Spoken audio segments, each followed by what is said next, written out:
Welcome back to this workshop on entering a community. We've been talking about involving other churches, identifying the needs, indigenous solutions, implementing holistically, and now we're going to talk about introducing outside resources.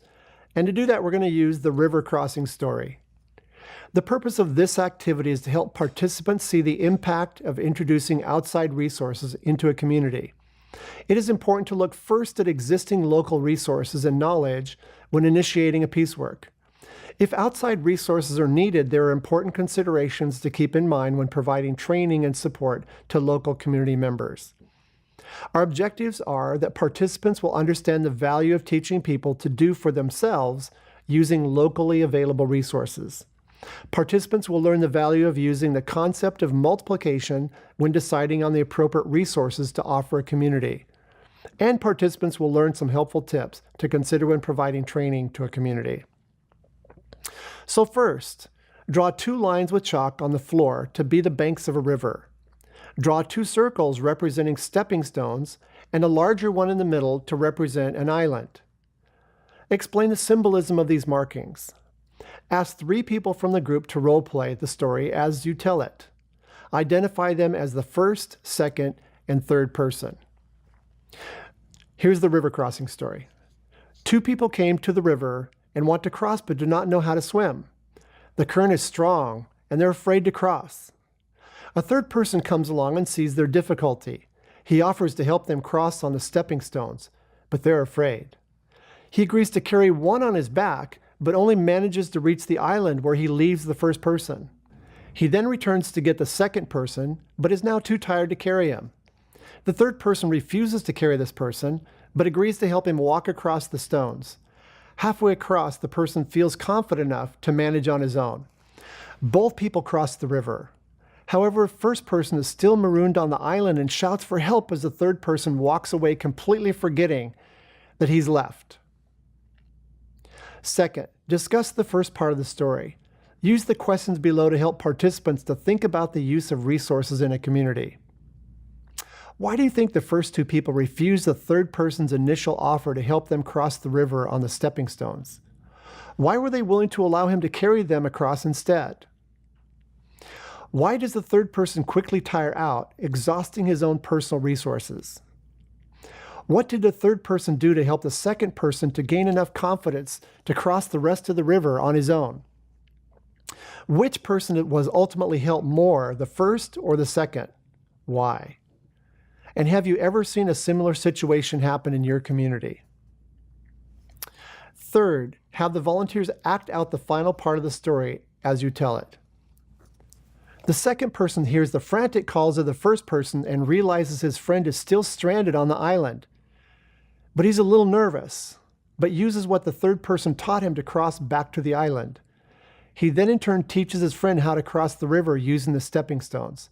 Both people successfully make it to the other side of the river. Now fourth, discuss the ending of the story. Use the questions below to help participants think about the use of outside resources in a community. If the second person did not return to the island, what do you think would have happened to the first person? What empowered the second person to overcome his nervousness and recross the island and then teach his friend how to cross the river? What could be some of the positive effects of these 2 people learning to cross the river? How does this illustrate the importance of multiplication? And then what were the resources that the third person offered the first 2 people? Which resource had more positive outcome that could potentially impact more than just these 2 people? Now fifth, have participants work in groups of 2 to 3 people to consider the notes on introducing outside resources below. Ask them to identify which parts of the river story illustrate these points.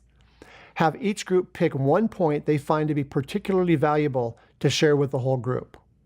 So let's look at the notes on introducing outside resources. Real development is helping people to do things themselves and not just doing it for them. When you carry the person, you don't teach him to do it for himself.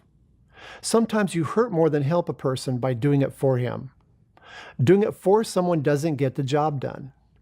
And sometimes we only do half a job when we overextend our resources and do not equip others to address their own problems.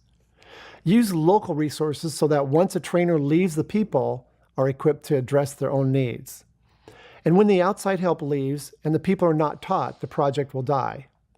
Sometimes a teacher or trainer is the most valuable resource you can offer. If you teach someone to do something, teach so he can teach another person so there can be multiplication. Sixth, have the groups consider the notes on learning and teaching below. Ask them to identify which parts of the river story illustrate these points.